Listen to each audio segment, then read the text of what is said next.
Hi, I'm Scott, and in this Introduction to Counterplans video, I'm going to give you the basics on how to read a counterplan, how to answer a counterplan, give you some examples, and tell you what the structure of a counterplan is supposed to look like.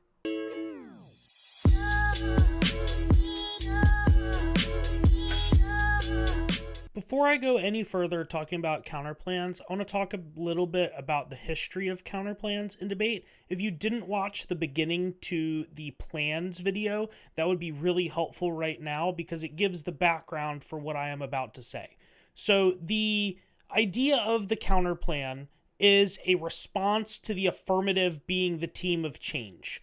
So in the history of policy style resolutions, the affirmative is always the team of change. What I mean by this is that the affirmative is always doing something that does not exist in the status quo.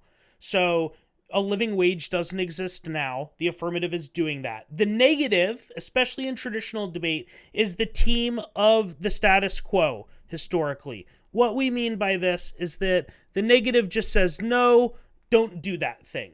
Counterplans are a response to the affirmative being the team of change and the negative not wanting to advocate for the status quo anymore. So what counterplans are going to allow the negative to do, it's also be the team of change. Now there's some parameters for how this works, but I want to kind of start with this same general example we've been using. So if we say Scott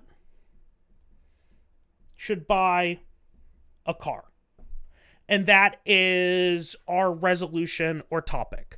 An example of a plan on this topic could be Scott should buy a Tesla. Now, the reason I'm buying a Tesla in this specific debate is the advantage or contention that I am going to get to work fast. Now, if that is the reason why I am going to buy a Tesla, instead of saying, no, Scott should not have the ability to get to work, the negative can say they should change the world too, but just not the way that the affirmative does. So a counterplan in this debate might be that Scott should buy a used Camry. The reason that this counterplan would be strategic or work in this debate is that a used Camry and Tesla, you could argue, sure, a Tesla's maybe a little faster, but they probably both get us to work the same way versus the status quo of my feet or bicycle or whatever transportation that is not a car getting to work. So if you think about it, the affirmative in this debate advocates for a change. The negative advocates for a change.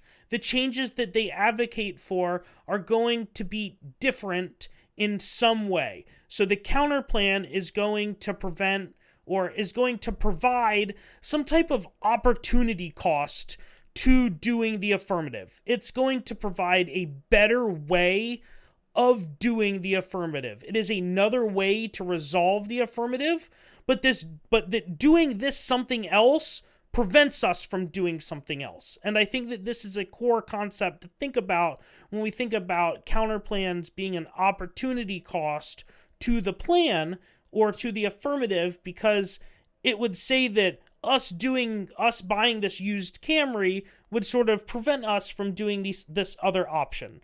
Now, while the purpose of a counterplan in a debate, which I'm going to get to, is a defensive argument that steals the affirmative, the real purpose behind the counterplan, you would think, would be to solve or steal the advantage, which is what it does, but a core reason, or the core reason that counterplans exist, is to weaponize your disadvantages. So if we look at Teslas, if I have a disadvantage that says Teslas are really expensive, that is probably a reason that I shouldn't buy a Tesla. Now, if I have a counterplan that says I should buy a used Camry instead, that probably does not cost as much money as a Tesla costs. So there would be, or there needs to be, some sort of benefit, some sort of reason to prefer the counterplan over the plan. Because, as we'll get to in a second, you will need to beat back some arguments that will question this. But this net benefit, this disadvantage to doing the plan and net benefit to doing the counterplan is the most important part. The counterplan component is just a reason to try to defend against the affirmative. It's not offense. What it does is it mitigates or resolves the case in this debate. So if my case or advantage is that I get to work fast, that Camry is still going to get to work fast. So when the affirmative at the end of the debate does their impact calculus, they are in a whole different world with counterplans, because rather than just saying there's a risk of the affirmative, vote affirmative because the status quo is bad, the affirmative is now tasked with doing calculus versus a world that also is saying we should do a lot of the things that the affirmative is doing in the debate. So I know that this is kind of a not serious example, but I think that this is a really important concept to understand before we start to get into the structure of a counterplan and how they work, because this is sort of the core reason and why counterplans function in a debate. Counterplans are an opportunity cost to the affirmative, whose purpose is to solve or steal the affirmative as a defensive argument that makes this net benefit a lot better. This net benefit, this reason why the counterplan is going to be better than the plan, is the main reason why this counterplan exists in the debate. This counterplan just seeks to make this disadvantage a lot more strategic in the debate. So rather than saying, I shouldn't have a car, we are now having a lot more in-depth debate about the mechanics of how all of these things work. So we're no longer having a debate that's sort of the case versus a disadvantage, which is what the affirmative wants, but rather the disad versus a very small part of the affirmative, because the counterplan is going to solve all of it. So hopefully this was helpful before I get into the structure of a counterplan and all the nitty-gritty stuff, which I'm going to do now. In this next part, I'd like to talk about the structure of a counterplan.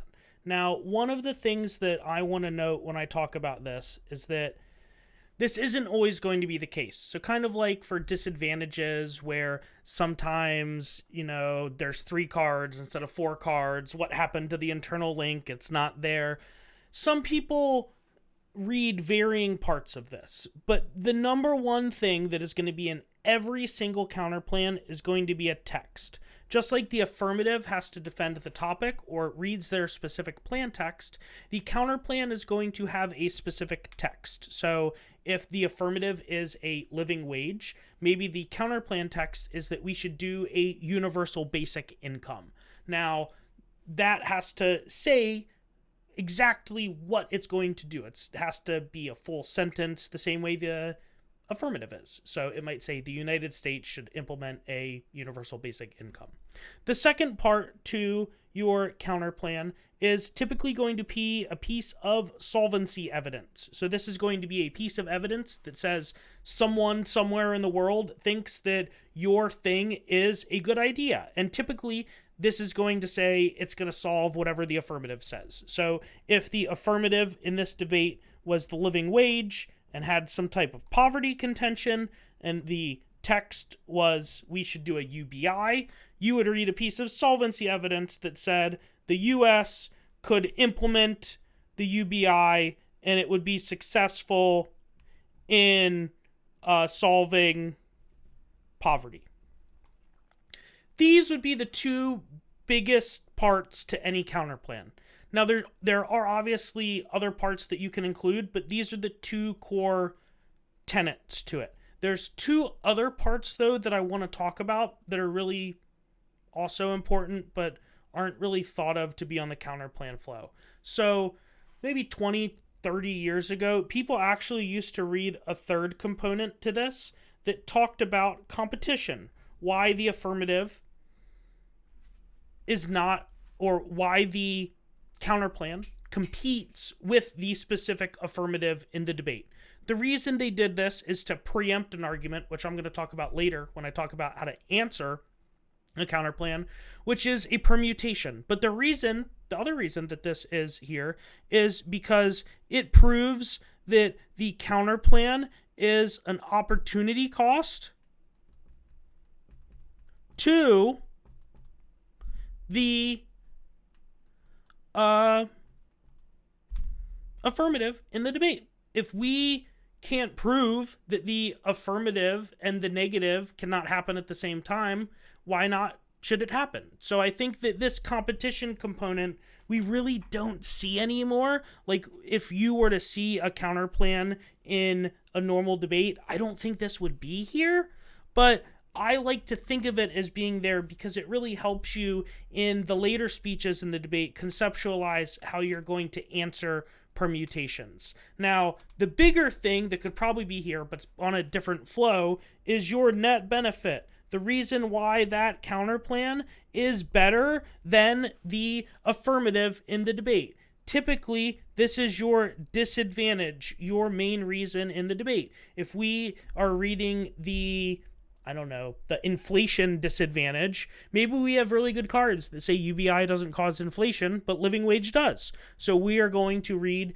the inflation disadvantage as our reason why the UBI counterplan is preferable to the affirmative's living wage. But without this net benefit, without us being able to prove that the counterplan is in some way better than doing the affirmative, there's no reason to do it. So while people don't typically think about this net benefit or that competition standard being a part of the structure, it's really important to think of it that way, because that is what is going to make it necessary for you to win the debate. Remember, I talked about the counterplan, it being an opportunity cost, is a defensive argument meant to mitigate or steal the affirmative's case. It's not meant as offense. You need offense in your counterplan in the debate to be able to win the debate. And the thing that does that for you is your net benefit. So I know that this is kind of confusing because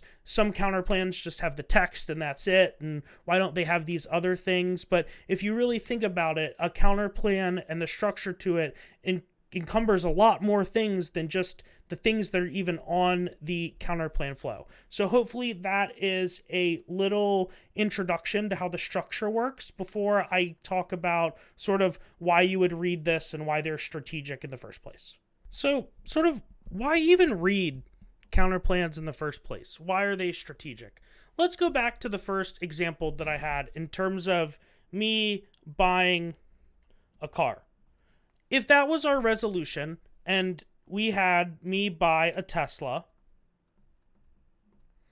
and my contention in the debate was I got to work fast,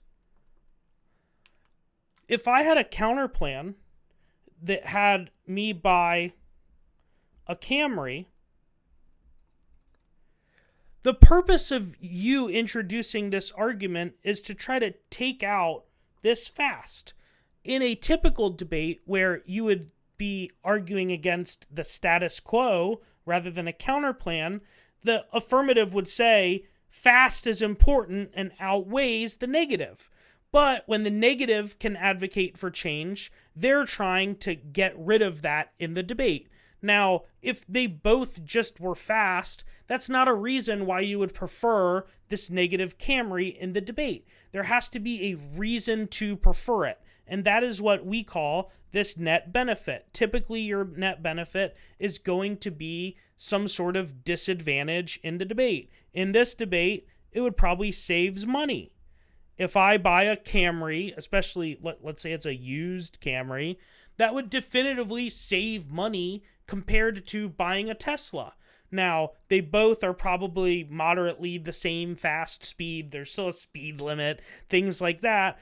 But the counterplan is better than the affirmative because it saves me money. Now, the counterplan alone is just meant to get rid of the fast in order to weaponize this more. Because in a debate where you didn't have the counterplan, it would be getting to work fast or saving money. Now it's saving money versus not a lot for the affirmative. So the reason they're strategic is it makes it harder for the affirmative to outweigh in the debate because it steals the affirmative's advantages. It changes the calculus for the affirmative in the debate because they can no longer do their impact calculus or judge instructions at the end of the debate the same way because the negative is now changing the world in order to mitigate a lot of the offense that you had in the debate. Now, maybe in a different debate, you read an advantage about how Teslas are cool. Now, obviously, maybe a used Camry isn't cool, and now that is going to be the debate you're going to have. Maybe in that debate, you read a different counterplan. What if I had a motorcycle instead? Maybe that motorcycle is both fast and cool. So therefore, that counterplan would be one I want to read in the debate instead if you read these two contentions instead of this one contention. So this is just some different ways to think about this with a not serious example, because I think that once we get into the actual topic, it's a lot harder to conceptualize this. I do think that the way I explained it with the UBI, with the structure example, would be a really good example of a way that one would work on this topic. But I think that this is a really easy way to think about it, because in order for this counterplan to provide an opportunity cost to the affirmative, it has to have a net benefit. It has to have a reason why it is better than the affirmative. Because if they're both fast or they're both cool, there's no reason to prefer it. There has to be a reason why you should do the counterplan in the debate, and that is the net benefit. So hopefully this helped you understand sort of why counterplans are read, why they're strategic, the basic structure to them as far as the negative. Now what I want to do is flip it over to the affirmative side of the debate and talk about how to answer a counterplan. I want to jump over to the affirmative side of things for a second and talk about how to answer a counterplan. So I would say when I see other debate coaches teach this, there's two different acronyms that I see. I either see the acronym POST or the acronym STOP. I am a fan of STOP, so that's what I'm going to do. So when I see a counterplan, I think STOP. STOP like a stop sign. So when you see a counterplan, you should stop, and that is an acronym for 4 ways to answer a counterplan. Now, there's obviously other ways to do this, but I think this is really helpful in terms of thinking about how to basically answer this. So the S stands for a solvency deficit. So let's start with an example. If the affirmative in the debate is a living wage and the negative is a UBI, or a universal basic income for everybody, and we are talking about poverty, the affirmative could respond by saying a solvency deficit, which says the UBI does not resolve or solve poverty the same way living wage does. The living wage is much better. The UBI is bad for poverty. Therefore, we solve poverty better, and you should vote affirmative on that. That is what a solvency deficit is.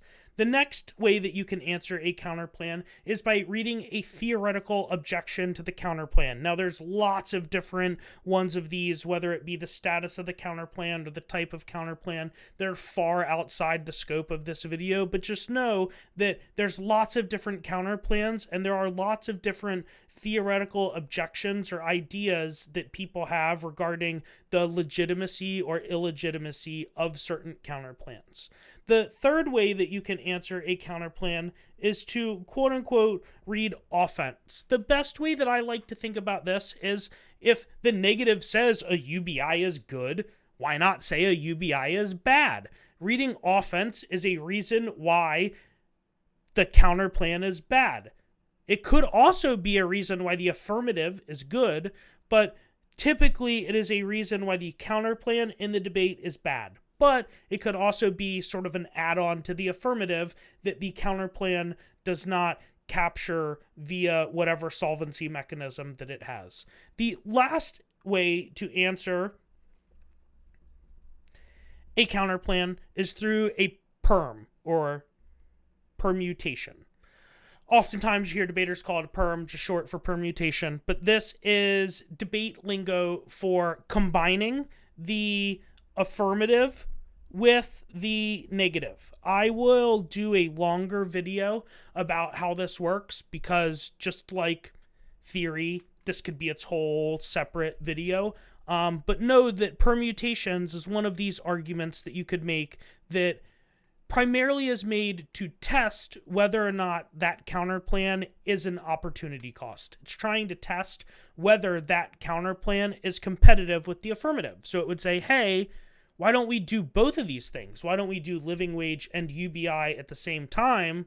That would be the best thing. And these are all different ways that you can answer a counterplan in the debate. I know that this is super face value in terms of what these things are, but I think that this is a really easy way to understand how to answer a counterplan, even for ones you've never heard of, because you just say, hey, their counterplan doesn't solve my affirmative. There's a reason their counterplan is bad. Why don't we do both of them together? And I think that if you think about answering counterplans at this core base level, that it really makes debating counterplans, which seem so hard and convoluted and progressive, a lot simpler, because you're really just looking at different opportunity costs and saying, hey, which one of these things is better in the debate? So that is a generic intro to how a affirmative team would answer counterplans. Now, obviously, there's other things that other people add here, but I think that this will be helpful in terms of a base 101 layer understanding of how counterplans work and how the affirmative should answer those counterplans in the debate. So now I'm going to move on to talking more about different types of counterplans and how they work in the debate. I want to end this video by talking about some different types and categories and some examples of some different counterplans. Obviously, this list is not going to be comprehensive because there's lots of different subsets and categories and all sorts of things like that depending on the topic, but I think that it will be helpful to give us a couple of examples here. So the first thing that I want to look at is a type of counterplan called an advantage counterplan. This is probably the most legitimate type of counterplan that says we should do something to try to resolve what the affirmative's advantage is in the debate. I know that that's using the same word. Let's give an example here. So for instance, if the affirmative's contention in the debate was all about poverty, maybe the affirmative could do an action that would increase food stamps or health care or something like that that would resolve poverty, or give cash handout payments like we had during the pandemic that would seek to solve what the affirmative's advantage is in the debate. A lot of times these are assumed most legitimate when the United States government does an action that doesn't include the plan. A second type of counterplan that is very popular are agent counterplans. So agent counterplans test the United States part of the topic. So an agent counterplan might say that instead of the Congress doing it, that the executive should do it through an executive order, or the courts should do it instead. Now, obviously, this requires you to have the debate about what the affirmative actually does, but I think that this is a core area where a lot of people read counterplans in the debate. The most obvious agent counterplan that people are reading is the state's counterplan. The state's counterplan says instead of the federal government doing a living wage for workers, that each state government should require that instead. Now, obviously, all of these things have to have a reason why that it's better than the affirmative, but typically with the politics to add and things like that, the state's counterplan finds a very persuasive niche in our types of counterplans that are typically deployed because it tests that whether or not the government needs to be the one who does it. Another example of a counterplan would be what we call a PIC, or a plan inclusive counterplan. These types of counterplans might say not all workers should receive a living wage, but everybody except those in the food industry should receive a living wage, and then would say why the food industry receiving a living wage is bad. A pick says we should do all of the affirmative except for maybe one little part of it. So you can think of this as really testing the affirmative, because it is essentially, when I talked about counterplans stealing the affirmative, these pick type of counterplans, plan inclusive counterplans, really do that, where, let's say an affirmative had a plan that specified $15 an hour. Maybe a plan inclusive counterplan would say $14 an hour, and then say why that's better than 15. And you'd really have to get into the minutia for how that works, and wouldn't be able to leverage, oh, you don't do a living wage, so you don't solve poverty. Well, there's a very little difference there. So that's how that counterplan works and gains leverage in the debate. There's all sorts of other counterplans that you could read, but for the simplicity of this video,